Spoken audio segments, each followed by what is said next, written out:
Welcome students. Today I am going to just discuss about the MCQ questions for upcoming unit test examination from the chapter number 1 number system. Okay.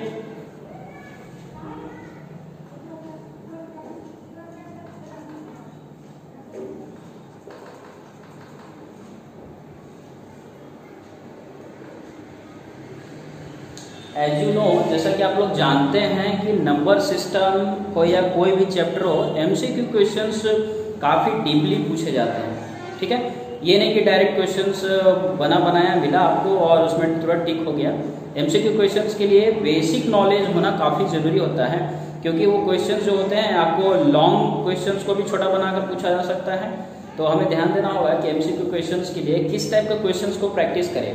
तो पहला तो important things ये हो गया कि MCQ questions के लिए आपको टू द पॉइंट जो टॉपिक आपके एनसीईआरटी बुक्स में है उसको पढ़ना है। ठीक है, उसके बारे में आपको अगर नॉलेज है डीपली तो आप किसी भी एमसीक्यू क्वेश्चंस को बना सकते हैं, क्योंकि एमसीक्यू क्वेश्चंस तो है वो किसी भी क्वेश्चंस को बनाया जा सकता है। ठीक है, तो ऐसे फिलहाल यहाँ पे कोशिश किया जाएगा ये कि कुछ एमसीक्यू क्वेश्चंस को देखकर बनाया जाए, जिसको आप जो है देखकर ये समझ सके कि कैसे क्वेश्चंस को सॉल्व करना है। और एमसीक्यू क्वेश्चंस के लिए आपको टाइम मैनेज करना बहुत इंपॉर्टेंट हो जाता है। टाइम मैनेज अगर आप कर सकते हैं तो सारे एमसीक्यू क्वेश्चंस आपके लिए मार्क्स ला सकते हैं। ठीक है, तो देखते हैं हम लोग एक करके एमसीक्यू क्वेश्चंस के लिए कैसे प्रैक्टिस किया जा सकता है। Okay,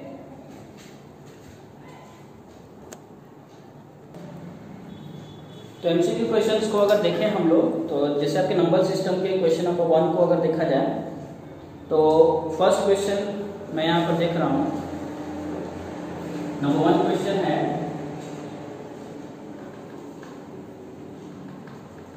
how many prime numbers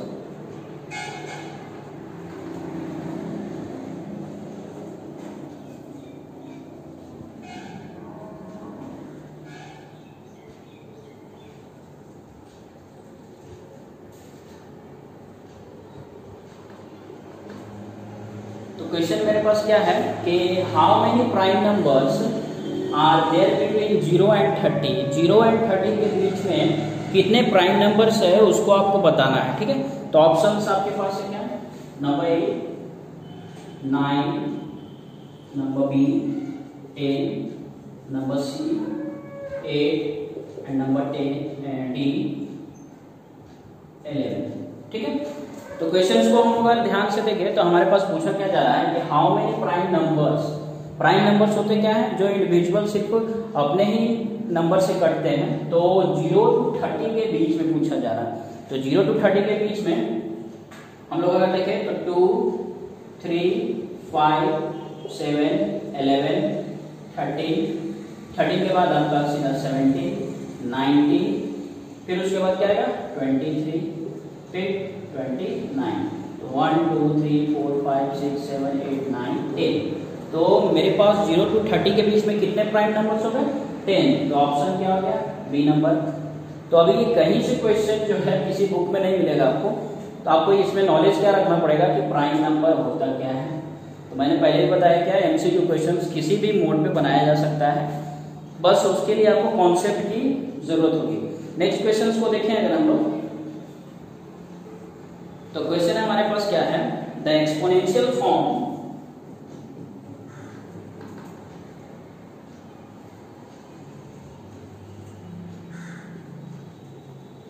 of, यहां सर्ट्स का यूज किया गया है, इज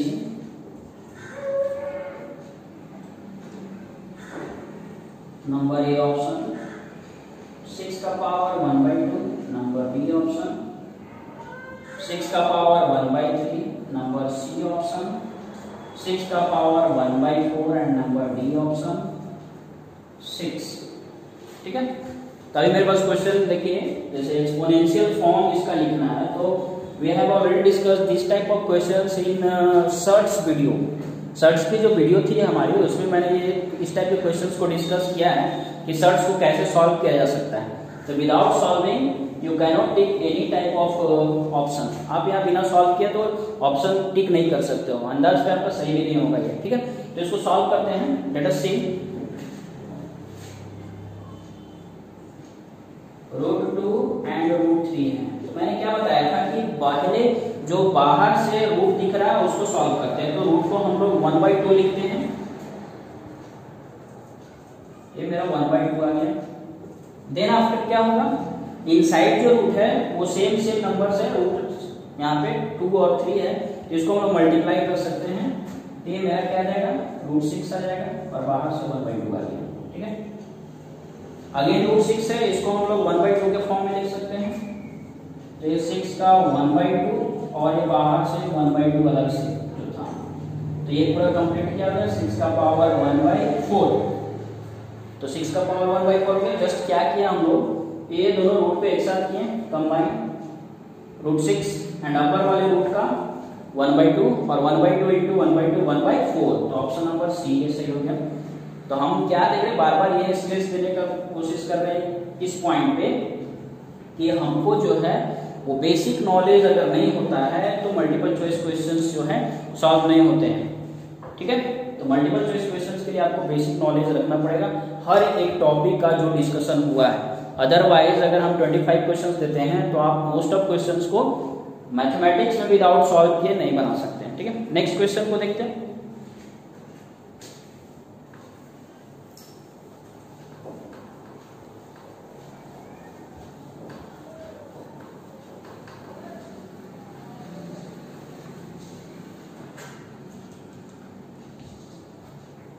नेक्स्ट क्वेश्चन है मेरा, which of the following is not a rational number. Question number 3, which of the following is not a rational number, ठीक है। नीचे दिए हुए ऑप्शन में कौन रैशनल नंबर नहीं है वो डिसाइड करना है। जैसे फर्स्ट है √2, नंबर 2 है आपका यहाँ पर √4 और नंबर सी है आपका √9 और नंबर डी है √16। तो अभी आप ऑप्शन में देख रहे होंगे क्या यहाँ पर एक क्या यहाँ पे है, जिससे क्या कि इसमें पूछ रहा है कि कौन रैशनल नंबर नहीं है, ठीक है। तो √2 का वैल्यू जो है हम फाइंड नहीं कर सकते, डिवीजन के बाद लॉन्ग डिवीजन मेथड के थ्रू फाइंड होगा, बट अभी फिलहाल रूट से हम लोग निकाल नहीं सकते। √4 को हम लोग 2 लिख सकते हैं, √9 को 3 लिख सकते हैं, √16 को 4 लिख सकते हैं। तो 2, 3, 4 all of these are rational number, but √2 is irrational. ये कौन सा नंबर है, इरैशनल है, ठीक है। तो इरैशनल वाले में हमने बताया था क्या कि उसे सॉल्व नहीं किया जा सकता है इरैशनल नंबर्स को, और p/q के फॉर्म में नहीं लिखा जा सकता। ये सब सारे p/q के फॉर्म में लिखे जा सकते हैं, डिवाइड में 1 अगर हम लोग यूज कर ले तो, ठीक है। तो अनदर यहाँ क्या मेन पॉइंट है हमको ध्यान में देना कि बेसिक नॉलेज होना चाहिए। What is the rational and irrational number. We have already told you in the video number 1 of number system कि रैशनल और इरैशनल क्या होता है, ठीक है। तो उसके बेसिस पे आप इस क्वेश्चन को टिक कर सकते हो। बहुत सारे स्टूडेंट्स या बहुत सारे लोग ये भी कहते हैं कि MCQ क्वेश्चन तो होता कुछ नहीं है, बट टिक कर लेंगे। बट जितने भी IAS एग्जाम हो गए, SSC के एग्जाम होते हैं, बैंकिंग एग्जाम होते हैं, सारा का सारा MCQ क्वेश्चन होता है। अगर वैसा होता तो सब 100 मार्क्स का टोटल करेक्ट करके आंसर आते सब। तो इसलिए MCQ क्वेश्चन का स्टैंडर्ड जो होता है वो काफ़ी अच्छा होता है और डीपली नॉलेज का ये क्वेश्चन पूछे जाते हैं, ठीक है। अनदर क्वेश्चन को देखिए, अगर हम लोग क्वेश्चन नंबर 2 देखते हैं।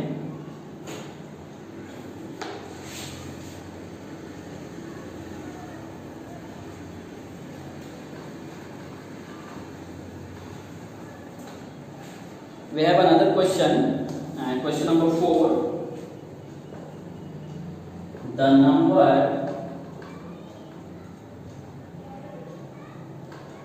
3 minus √3 divided by 3 plus √3 is, ये जो नंबर दिया हुआ है मेरा 3 minus √3 और 3 plus √3, ये क्या है? Number A option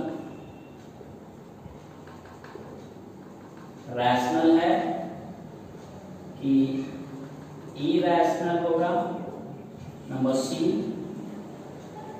both and number D cannot say, कुछ नहीं कहा जा सकता। ठीक है, तो अभी यहाँ पे क्या होगा कि रैशनल है कि इरेशनल है, इसी में से डिसाइड करना है। तो फर्स्ट ऑफ ऑल इसको हमको सिंप्लीफाई करना पड़ेगा, रेशनलाइज करना पड़ेगा। ठीक है, तो मैंने प्रीवियस वीडियो में रेशनलाइजेशन डिस्कस किया है। अगेन यहाँ पे देखिए रेशनलाइजेशन को सॉल्व करते हैं। जैसे क्वेश्चन है मेरे पास 3 minus root 3 divided by 3 plus root 3।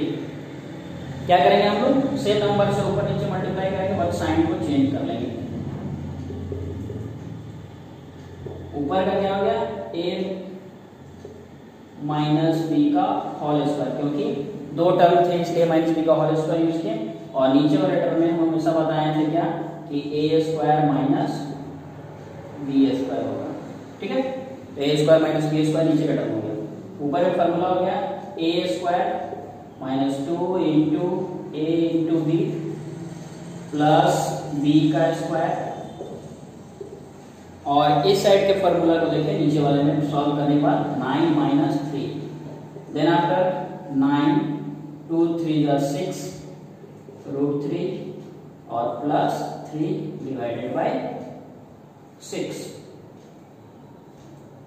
इसको नेक्स्ट सॉल्व करेंगे तो 9 प्लस 3 12 माइनस 6 रूट 3 और डिवाइडेड बाई 6। इस 6 से दोनों में डिवाइड कर सकते हैं हम लोग यहाँ पे।